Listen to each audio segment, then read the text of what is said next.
Have you ever been made to feel small, worthless, like a forgotten chapter in someone else's glorious life story? Cressida Pierce knew that feeling intimately.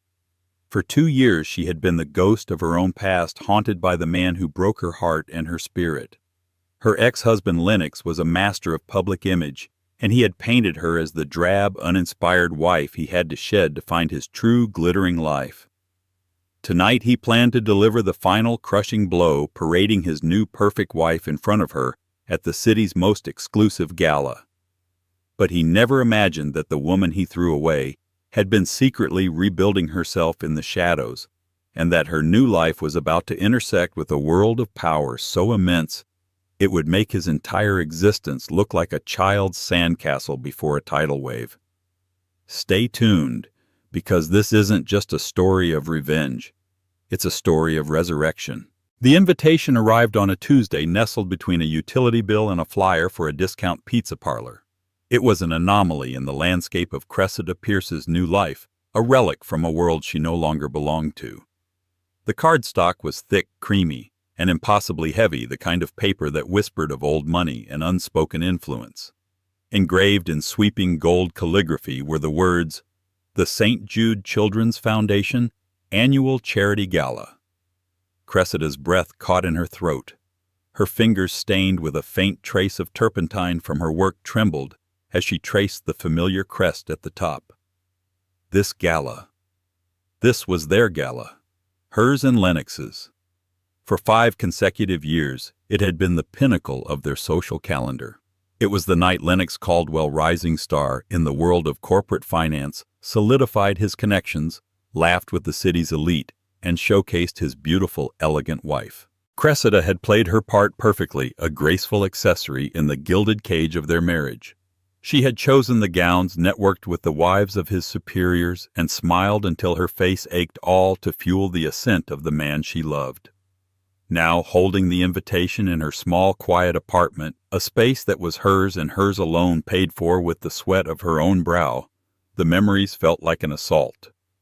The scent of Lennox's ridiculously expensive cologne, the cold weight of the diamond necklace he'd once called her reward for a successful quarter, the low dismissive tone he used when she dared to mention her own dreams.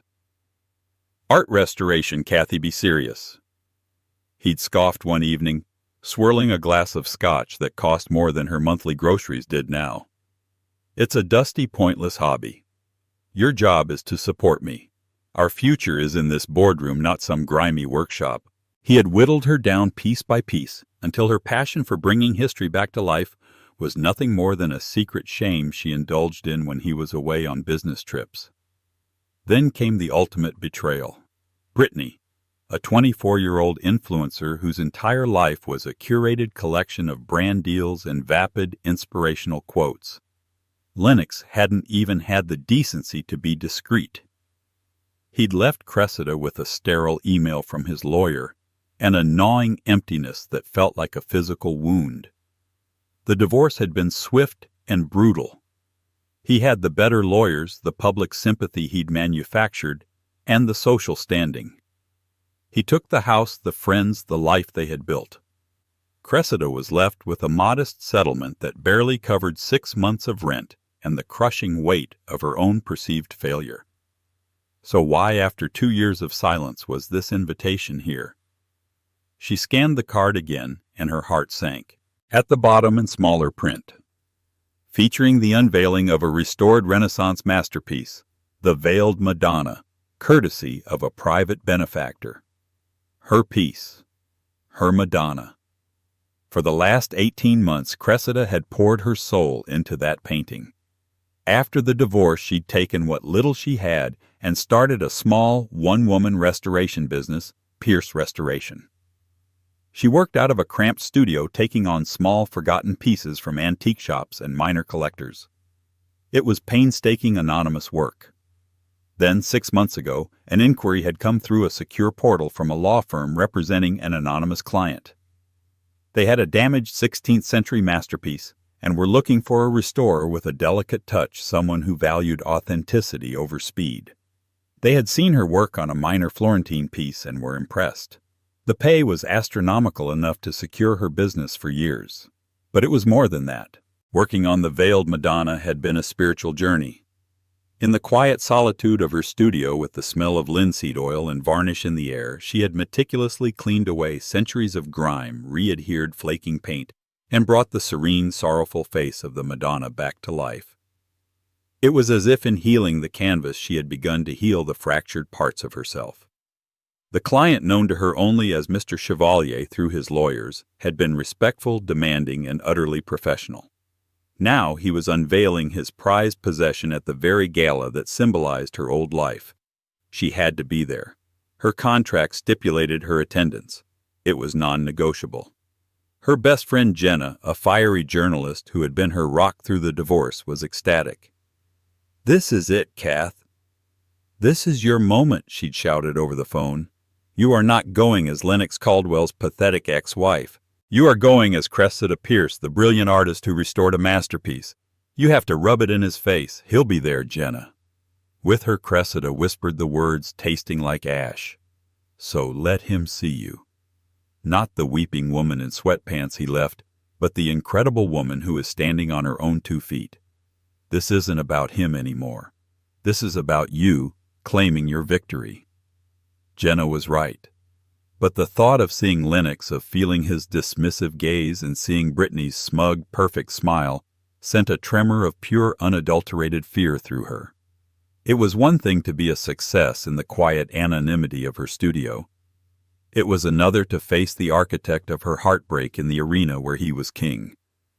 She looked at her reflection in the darkened window of her apartment.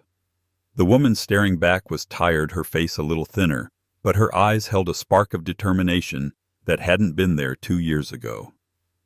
She took a deep breath. She would go, not for revenge and not for Lennox. She would go for the woman in the reflection and for the Madonna waiting to be seen. Preparing for the gala felt like excavating an archaeological dig of her former self. In the back of her closet, behind the practical jeans and comfortable sweaters that defined her current life, was a single garment bag. Inside hung the ghost of Cressida Caldwell, a floor-length gown of shimmering navy silk by a designer whose name she could no longer bring herself to say. It had cost a sickening amount of money purchased for the last gala she'd attended with Lennox. He had picked it out, of course. "It makes you look appropriate," he'd commented, his approval as thin and cold as the fabric itself. She pulled it out. It was a beautiful dress, a testament to a life of effortless luxury, but wearing it now would feel like donning a costume of her own subjugation. It represented everything she was trying to escape, a woman whose value was determined by the man on her arm and the label on her back. With a resolve that surprised her, she zipped the bag shut and pushed it back into the darkness. She would not wear Lennox's armor to this battle. Instead, she went to a high-end consignment shop downtown, a place where the city's elite shed their last season treasures. After an hour of searching, she found it. It was a dress that the old Cressida would never have dared to wear. It was a deep forest green velvet that seemed to drink the light. It had long sleeves, a modest neckline, and a cut that was deceptively simple, clinging to her form in a way that was elegant and strong rather than overtly seductive. It wasn't a brand that screamed for attention. It was just beautiful.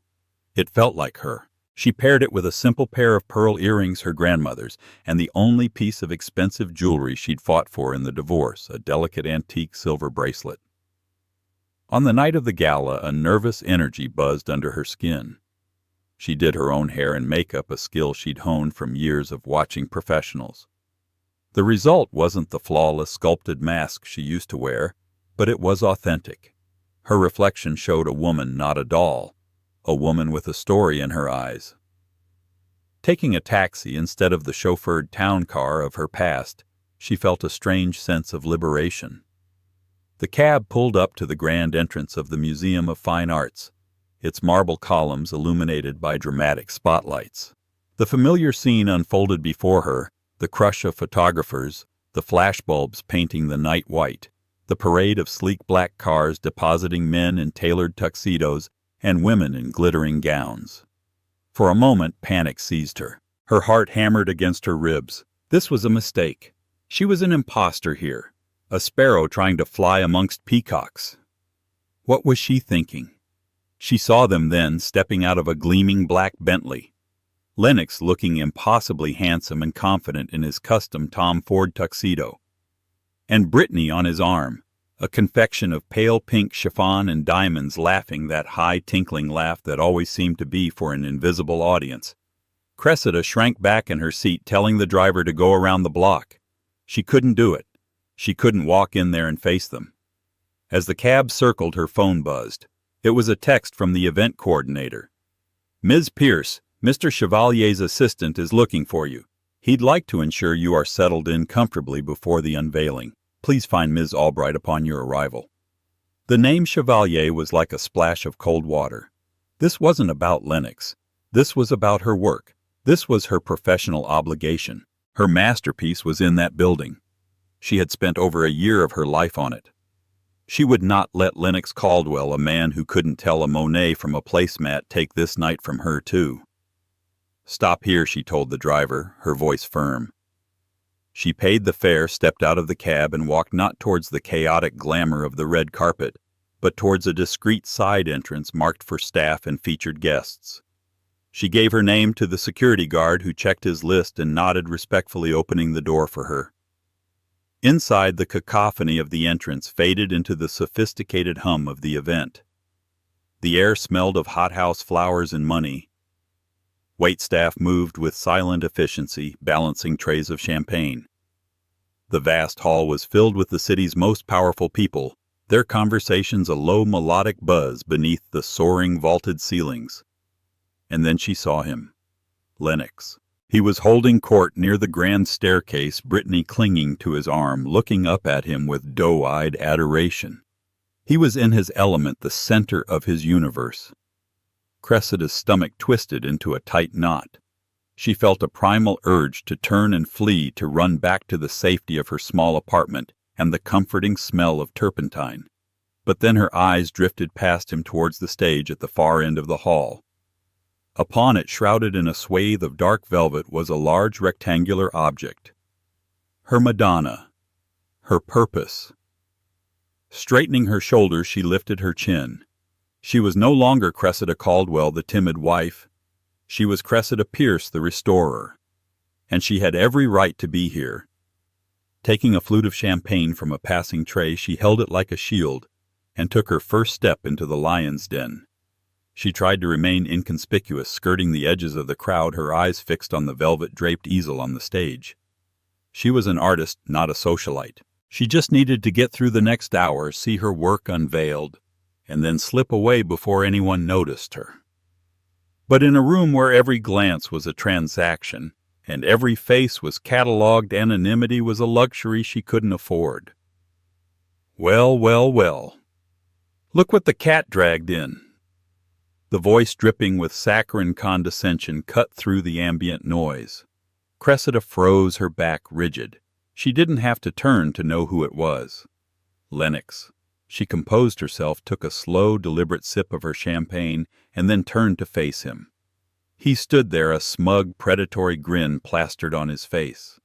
Brittany was beside him, her expression a perfect mask of polite curiosity, but her eyes, sharp and critical, were doing a swift, brutal appraisal of Cressida's dress, her hair, her very presence. "Lennox," Cressida said, her voice surprisingly steady. "Brittany, you both look well." "We are," Lennox said, his eyes raking over her. He took in the simple velvet dress, the lack of ostentatious jewelry. His grin widened. It was a look she knew well, the look of a man confirming his own superiority. "I must say, Kathy, I'm surprised to see you here. I didn't think this was your kind of scene anymore. Did you get a temp job with the catering staff?" The jab was designed to hurt, to remind her of her fall from grace. The old Cressida would have flushed with shame, stammered a defense, and withered under his scorn. But the woman standing before him now was forged in the fire of his betrayal. "No, Lennox," she replied, her tone cool and even. "I was invited." Brittany let out a little giggle, covering her mouth with a perfectly manicured hand. Oh, that's so sweet. I'm sure they send invitations to all their past donors. It's probably a mailing list error, but it's brave of you to come anyway. So brave. The word brave was coded in pity, meant to sting more than any outright insult. They were a team, a tag team of practiced cruelty, and she was their target. Lennox leaned in, his voice dropping to a conspiratorial whisper that was loud enough for those nearby to hear. Listen, Kathy, I know things have been tough for you. If you're short on cash, you don't have to crash parties for a free meal. Just call my assistant. I can spare something, for old time's sake. The public humiliation was his goal. He wanted the onlookers, his peers and rivals, to see him as magnanimous and her as a charity case. He was rewriting their history in real time, casting himself as the benevolent ex-husband and her as the pathetic, desperate ex-wife who couldn't let go. The blood rushed to her ears. Every instinct screamed at her to lash out to tell him what a hollow, insecure man he truly was. But she remembered Jenna's words. This isn't about him anymore. To lose her temper would be to give him the victory he so desperately craved. So she smiled. It was a small, enigmatic smile that didn't quite reach her eyes. That's very generous of you to offer, Lennox, but I'm doing just fine. Fine, he scoffed, gesturing around the opulent hall. This was our life, Kathy. Look at you now. That dress. Did you get it at a thrift store? And you're all alone. It's just sad. I think her dress is lovely, a new voice said, smooth as aged whiskey. All three of them turned. A man had approached their small circle seemingly from nowhere. He was tall and impeccably dressed in a bespoke tuxedo that fit him like a second skin. His hair was the color of salt and pepper, and his eyes, a startlingly intense shade of gray, held an air of quiet authority that was palpable. He wasn't boyishly handsome like Lennox. He was something far more compelling. He was powerful. The air around him seemed to crackle with it. He looked directly at Cressida, his gaze ignoring Lennox and Brittany completely. Forest green. It's a bold and intelligent choice. It complements your eyes. Cressida was momentarily speechless. Who was this man? Lennox, however, was not. His face, which had been a mask of smug superiority, was now clouded with confusion and annoyance. He hated being interrupted, hated being upstaged even more. I'm sorry, do we know you? Lennox asked, his tone brusque. The man's gray eyes finally shifted to Lennox, and they were utterly devoid of warmth. I don't believe we've had the pleasure, he said, his voice polite but dismissive. He then turned his full attention back to Cressida. You must be Ms. Pierce. I've been looking for you. Cressida's mind raced. Ms. Pierce. How did he know her name? Before she could answer, the man extended a hand. Dominic Chevalier.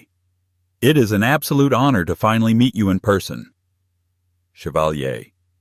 The name hit Cressida like a lightning bolt. Mr. Chevalier, her anonymous benefactor, the owner of the Madonna. The blood drained from Lennox's face.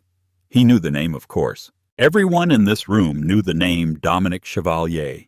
He was a titan of industry, a reclusive billionaire known for his ruthless business acumen and his world-class art collection. He was a legend, a man who rarely attended public events and whose influence dwarfed Lennox's own considerable success into insignificance. Lennox Caldwell was a player in the city. Dominic Chevalier owned the game. You're Cressida's client. Lennox stammered the words, catching in his throat. Dominic's gaze flickered back to Lennox, cold and sharp as splintered ice. He didn't answer the question directly. Instead, he offered his arm to Cressida. Ms. Pierce, would you allow me to escort you? We have a masterpiece to unveil. Without a second glance at her stunned ex-husband or his gaping new wife, Cressida placed her hand on Dominic Chevalier's arm. As he led her away, she could feel the weight of 100 pairs of eyes on her, but for the first time, she felt none of their judgment. The venom of Lennox's smile had been rendered utterly impotent. The game had just changed, and he didn't even know the rules. Walking through the crowded ballroom on Dominic Chevalier's arm was a surreal experience. The sea of powerful people parted for them as if by an invisible force. The whispers that had followed her earlier, tinged with pity and speculation, now morphed into a buzz of frantic curiosity. Men who had looked through her minutes before now nodded in deference. Women who had sized her up with disdain now watched with undisguised envy. She was no longer an anonymous ghost. She was a mystery, and in this world, mystery was a form of currency. Dominic guided her to a cordoned-off area near the stage where a few chairs were reserved. He was a perfect gentleman, attentive but not overbearing. "I apologize for the intrusion," he said in a low voice, his eyes scanning her face with concern. "I overheard your former acquaintance." His lack of grace is surpassed only by his lack of perception. Cressida felt a blush creep up her neck. "You didn't have to do that, Mr. Chevalier. Please call me Dominic." "And yes, I did," he replied, his gaze firm. "Talent should be protected from arrogance. And your talent, Ms. Pierce, is generational." His words were so sincere, so direct, they left her momentarily breathless. Lennox had only ever praised her for how she reflected on him. Dominic was praising her for who she was. A hush fell over the room as the event's master of ceremonies, a local news anchor, took the stage. He spoke for a few minutes about the foundation, about the importance of charity, and then he began the introduction. Cressida had been both dreading and anticipating, and now for the moment we've all been waiting for. Tonight we are privileged to witness the public debut of a long-lost Renaissance treasure, the Veiled Madonna. This masterpiece has been brought back to its former glory thanks to the generosity of its owner, the esteemed Mr. Dominic Chevalier, and the breathtaking skill of a truly remarkable artist. Cressida's heart began to pound a frantic rhythm against her ribs. Mr. Chevalier has broken with tradition tonight. The world of art restoration is often one of quiet behind-the-scenes work, but he believes that genius of this caliber deserves to be celebrated. Ladies and gentlemen, please join me in welcoming to the stage the woman who saved the Madonna, Ms. Cressida Pierce. A polite, then growingly enthusiastic round of applause filled the hall. A spotlight found her. For a terrifying second she was frozen, pinned by the light and the attention of hundreds of people. She felt Dominic's hand give her a gentle, reassuring squeeze on her arm. "Go on," he murmured. "Take your bow. You've earned it." She walked up the small set of stairs to the stage, her legs feeling like they were made of jelly. The light was blinding, and she could only see the first few rows of faces. And there in the front row where the most important donors were seated was Lennox. His face was a mask of utter uncomprehending shock. Brittany sat beside him, her jaw practically on the floor, her perfectly applied lipstick forming a small O of disbelief. They had thought she was a caterer, a charity case, and now she was the guest of honor. The whiplash of it was written all over their faces. The MC gestured to her. "Ms. Pierce, would you do us the honor?" With trembling hands, Cressida walked over to the velvet-draped easel. She took hold of the heavy fabric. This was it. This was not for them. This was for her. She pulled the velvet away. A collective gasp swept through the audience. There, under the warm glow of the stage lights, was the Veiled Madonna. The painting was luminous. Cressida had not just cleaned it, she had resurrected it. The Madonna's face, once obscured by centuries of yellowed varnish and grime, now radiated a serene, heartbreaking beauty. The sorrow in her eyes was palpable, yet it was imbued with a profound sense of grace and resilience. The deep blues of her robe were vibrant. The delicate gold leaf of her halo shimmered with an inner light. It wasn't just a restored painting. It was a soul laid bare on canvas. For a long moment the room was utterly silent, captivated by the image. Then the applause started. It wasn't the polite clapping from before. It was a thunderous, rolling ovation. It was a genuine, awe-inspired acknowledgement of the beauty they were witnessing. Cressida stood beside her work, tears welling in her eyes. This was the validation she had craved for years. Not from a man, not from society, but from her own craft. It was the public declaration that the passion Lennox had dismissed as a dusty hobby was in fact a rare and powerful gift. From the front row she watched Lennox. He was clapping, but it was a mechanical, empty gesture. His eyes were wide, darting from the painting to Cressida and back again. The cogs were turning in his brain, the world reconfiguring itself around a truth he couldn't possibly comprehend. He had thrown away a diamond, believing it to be a common stone. And now he was watching it glitter in a setting so far beyond his reach, it might as well have been a star in the night sky. The smug confidence had evaporated, replaced by the pale dawning horror of a monumental miscalculation. As the ovation began to subside, Dominic Chevalier ascended the stage. He moved with an unhurried grace that commanded attention without demanding it. He didn't just walk, he occupied space. The audience quieted instantly, eager to hear from the reclusive billionaire. He stood beside Cressida, though he didn't address the audience at first. He simply looked at the painting, his expression one of profound reverence. "Extraordinary," he murmured, his voice just for her. "Even more so than in your studio." Then he turned to the microphone. "Thank you all." He began, his voice a rich baritone that filled the hall effortlessly. "Tonight is about supporting the vital work of the St. Jude Foundation, and I thank you for your generosity. But it is also about celebrating the preservation of beauty and history." He gestured towards the painting. "I acquired the Veiled Madonna a year ago. It was in a deplorable state, neglected, damaged, its soul hidden beneath layers of decay. Many experts told me it was a lost cause.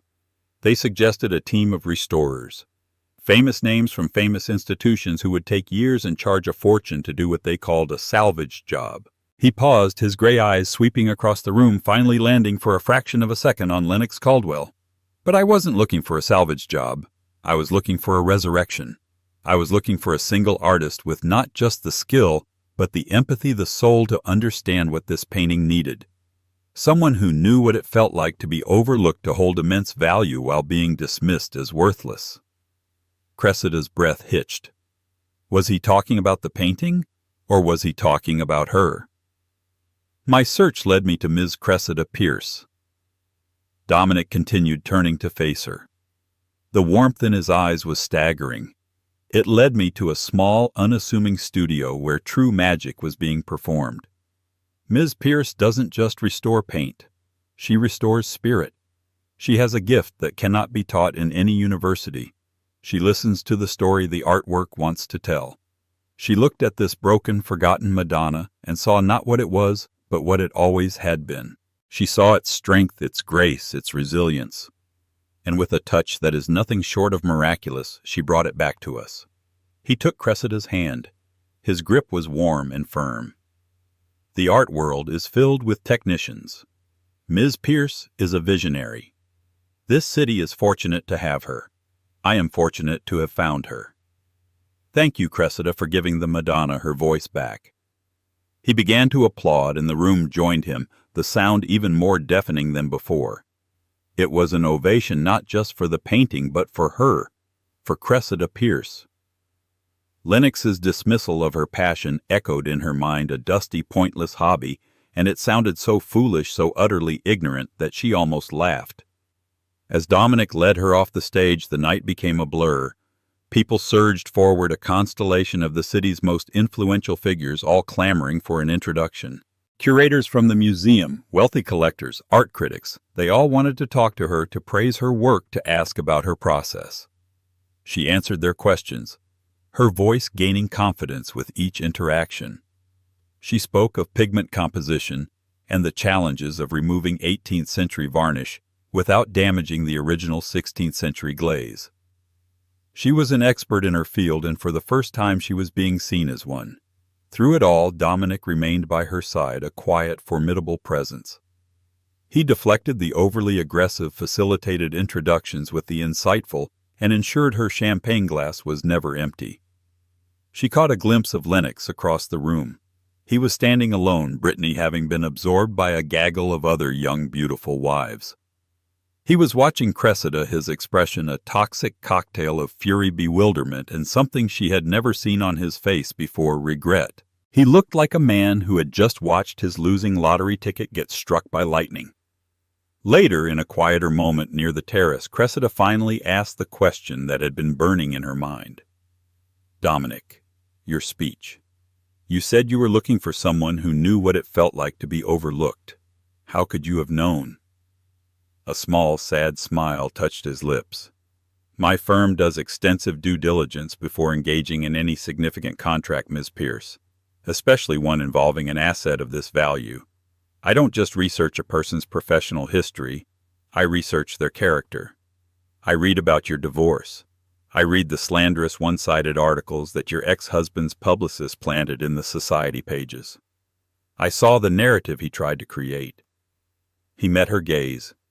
His own eyes filled with a surprising depth of understanding. "And then I saw your work. And I realized that the man who wrote that narrative was a fool. He was a man who owned a priceless work of art and kept it in a dark, dusty attic because he was too blind to see its worth. I simply provided the gallery it deserved."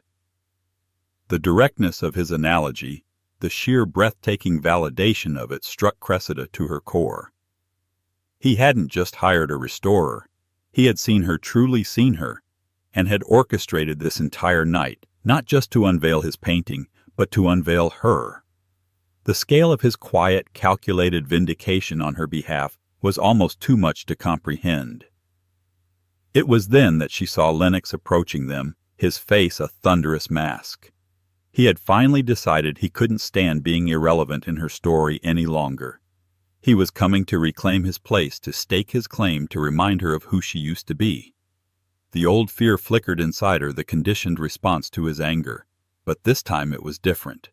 This time she wasn't alone. Lennox stormed towards them, his movements stiff with fury. The practiced charm he wore like a second skin had vanished, leaving behind the raw, ugly entitlement that Cressida knew so well. He ignored Dominic completely, his eyes locked on her, blazing with a possessive anger that made her skin crawl. "Cressida, we need to talk," he said, his voice a low, commanding growl. He didn't ask, he ordered. It was the same tone he'd used 1,000 times to end an argument, to summon her, to put her in her place. Before Cressida could even form a response, Dominic stepped slightly forward, a subtle but unmistakable movement that placed him between her and Lennox. "I don't believe Ms. Pierce has anything to say to you, Mr. Caldwell." Lennox's jaw tightened. He finally acknowledged the other man, his eyes narrowing with contempt. "This is a private matter. It's between me and Cressida. You have no idea what our history is." "On the contrary," Dominic replied, his voice dangerously soft, "I have an excellent idea of your history. And from what I can surmise, it's a history Ms. Pierce is rightly putting behind her." The blatant dismissal sent a wave of dark red flushing up Lennox's neck. He was a man accustomed to being the most important person in any room. To be so thoroughly and calmly neutered by Dominic Chevalier was a public emasculation he couldn't bear. He turned his venom back to Cressida, his voice dripping with false intimacy. "Kathy, don't be foolish," he hissed, trying to draw her in. "Don't you see what this is? He's using you. Men like him, they collect pretty things. He's just bought himself a new toy. You restored his painting, now you're the flavor of the month. Don't throw away what we had for this. I discovered you. Everything you learned about this world you learned with me." It was a desperate, pathetic attempt to reclaim ownership of her narrative, to position himself as her creator. The audacity of it, after years of belittling her passion, was staggering. Cressida felt a cold, clear anger rise within her, silencing the last vestiges of her fear. "You didn't discover me, Lennox," she said, her voice ringing with a clarity that surprised even herself. "You tried to bury me." The truth of her words hung in the air between them, sharp and undeniable. Lennox's face contorted a mixture of rage and desperation. He was losing control, losing the audience, losing the last shred of power he had over her. He reached out his hand, grasping for her arm. "Cressida, stop this nonsense," and he never finished the sentence. In one smooth, deliberate motion, Dominic moved. He didn't push Lennox. He didn't raise his voice. He simply turned to Cressida, his intense gray eyes searching hers. He saw the flicker of old fear she was trying to fight, He saw the new strength warring with years of conditioning, and in that moment he made a decision. He cupped her face in his hands, his touch surprisingly gentle. The noisy gala seemed to fade into a distant hum. The world narrowed to the space between them. "You are a masterpiece, Cressida Pierce," he whispered, his voice for her alone. "Never let anyone convince you otherwise." And then he kissed her. It wasn't a kiss of fiery romantic passion. It was something far more profound. It was a kiss of respect, of protection, of unwavering support. It was a silent public declaration. It said, "She is with me. She is valued. She is off limits." It was a shield and a coronation all in one. For Cressida, it was a moment of absolute stillness. The warmth of his lips was a startling grounding reality. It was the antithesis of Lennox's cold transactional affection. This was a kiss that gave rather than took, and across from them, Lennox froze. It was a total system failure. His body went rigid. His hand, which had been reaching for Cressida, dropped to his side as if it had been severed. His mouth hung slightly open. His eyes, wide with disbelief, were locked on the sight of Dominic Chevalier, the most powerful man in the room, kissing the ex-wife he had just tried to humiliate. The world around Lennox didn't just stop. It shattered. Every calculation he had ever made about his life, his status, and his ex-wife was rendered spectacularly, catastrophically wrong. The narrative he controlled so carefully had been hijacked and rewritten in a single silent gesture. He wasn't the powerful man benevolently pitying his pathetic ex. He was the fool. The colossal blind fool who had thrown away a treasure that was now being claimed by a king. The flash of a photographer's camera from across the room broke the spell. The pop of light illuminated Lennox's face, capturing his expression of pure, unadulterated shock for posterity. The blood drained from his face, replaced by a sickly pale gray. He looked from Cressida to Dominic and back again, his mind frantically trying to process the new reality. He was no longer the main character in this story. He was a footnote. The kiss ended. Dominic didn't release her immediately, keeping his hands on her arms, as if to steady her. He looked down at her, a question in his eyes. Cressida gave him the smallest of nods, a silent thank you. When she finally looked back at her ex-husband, she felt nothing. No triumph, no pity, not even anger. He was just a man, small and insignificant, frozen in the wreckage of his own arrogance. The hold he'd had on her for more than a decade was well and truly broken. The aftermath of the kiss was not a loud explosion, but a seismic shift that altered the room's social landscape in a single silent moment. The collective gasp had been replaced by a frantic electric hum of whispers. Phones previously hidden were now held at discreet angles, capturing the tableau, Dominic protective and resolute beside Cressida. Cressida stunned but steady, and Lennox a statue carved from rage and disbelief. He was the epicenter of the shockwave, and the crowd, like animals sensing a predator's weakness, began to pull away from him.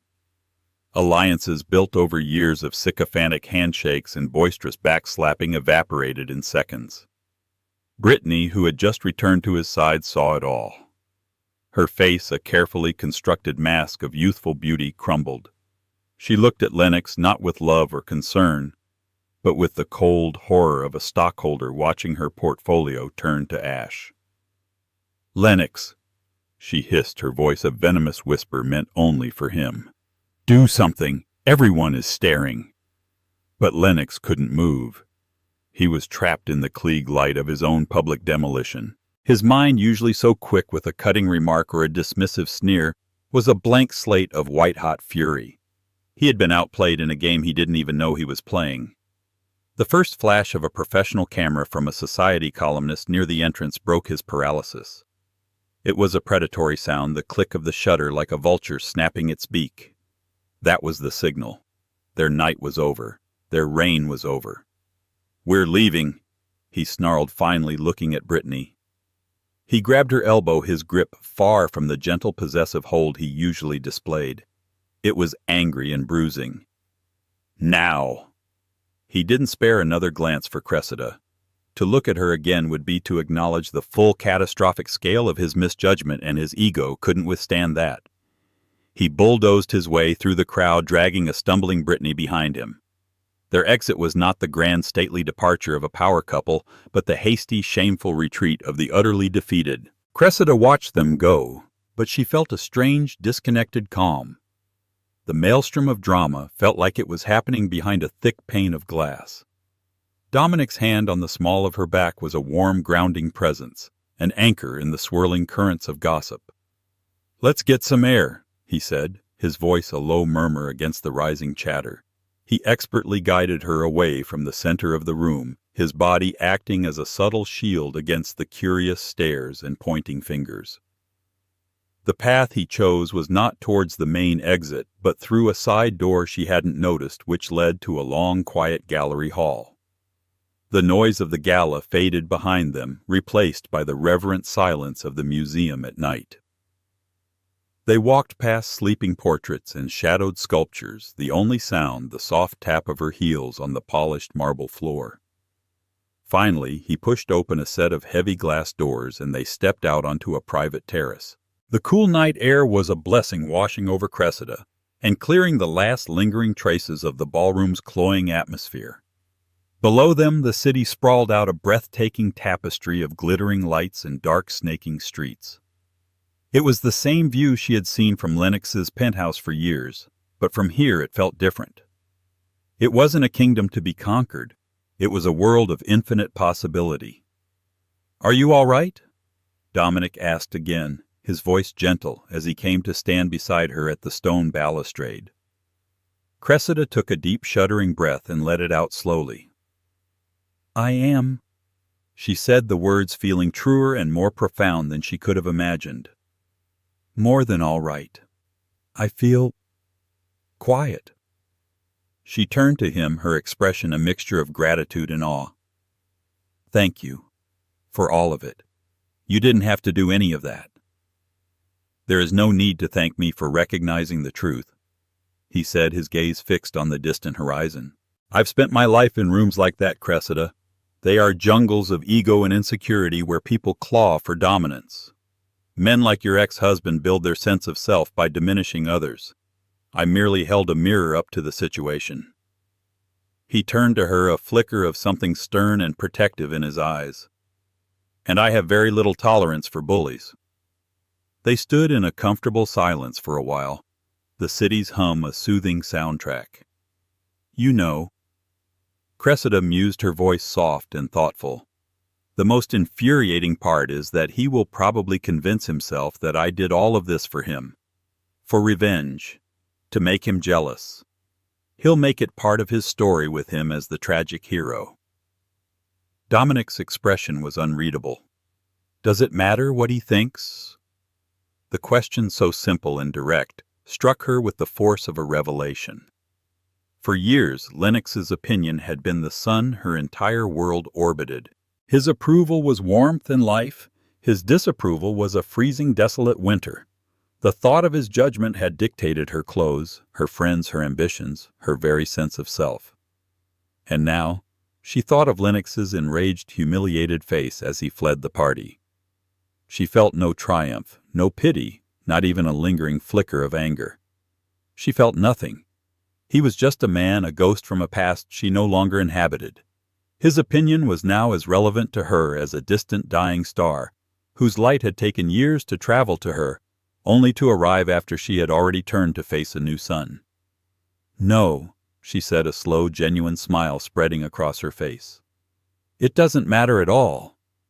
"I commissioned you, Cressida," Dominic said, his voice pulling her back to the present, "because your preliminary analysis of the painting was the most insightful I had ever read.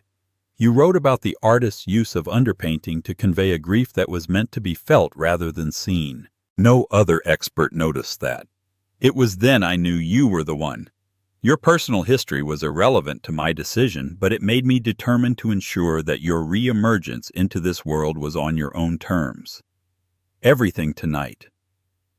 It was simply a matter of ensuring your work, and by extension, you were given the respect you command." He was meticulously deconstructing the night for her, ensuring she understood that this wasn't a fairy tale rescue. Her talent was the cause, his admiration was the effect. He hadn't swooped in to save a damsel. He had invested in a master and was now protecting his investment. It was a gesture of profound professional and personal respect, more valuable than any chivalrous act. As the hour grew late, they walked back through the silent museum. When he arranged for his personal driver to take her home, he walked her to the car himself. As the uniformed driver held the door open, Dominic took her hand, his thumb gently brushing over her knuckles. "There is a small private gallery in Soho I'm thinking of acquiring." He said, his tone casual, but his eyes were intent and serious. "It's been mismanaged for years, filled with fashionable derivative works. It has no soul. I want to change that. It needs a new curator. Someone with an impeccable eye and an understanding of an artwork's soul. Someone who can find the hidden masterpieces the rest of the world has overlooked." It wasn't just a job offer. It was a mission statement. It was a new canvas. He was offering her a space to use her unique gift, not just to restore old works, but to discover new ones. To build something. Cressida looked at this powerful, intelligent man, then thought of her small apartment, her quiet studio, and the life she had painstakingly rebuilt for herself, piece by tiny piece. This offer was a doorway into a world she'd only dreamed of.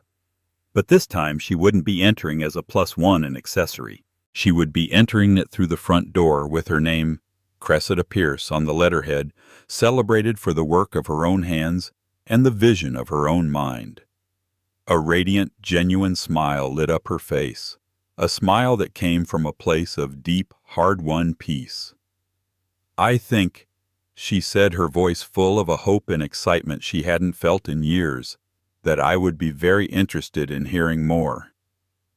As the sleek car pulled away from the Grand Museum, Cressida looked out the window.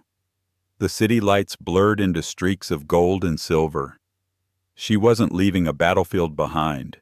She was leaving behind a monument to her past life, a past she had now finally fully laid to rest. The road ahead was unknown, an unpainted canvas waiting for its first stroke.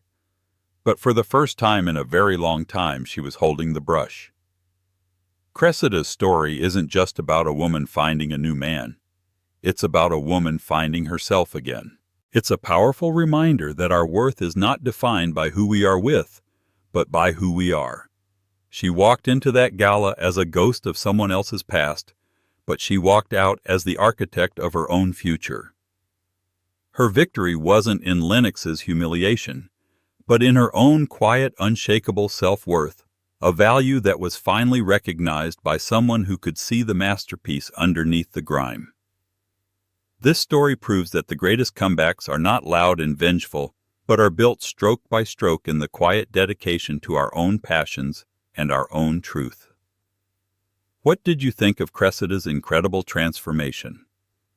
Have you ever had a moment where you realized your own strength after being underestimated? Let us know in the comments below. If her story of resilience and empowerment inspired you, please hit that like button, share this video with someone who needs to hear it, and don't forget to subscribe to our channel for more unforgettable stories of triumph. Your support helps us continue to bring these powerful narratives to light. Thank you for watching.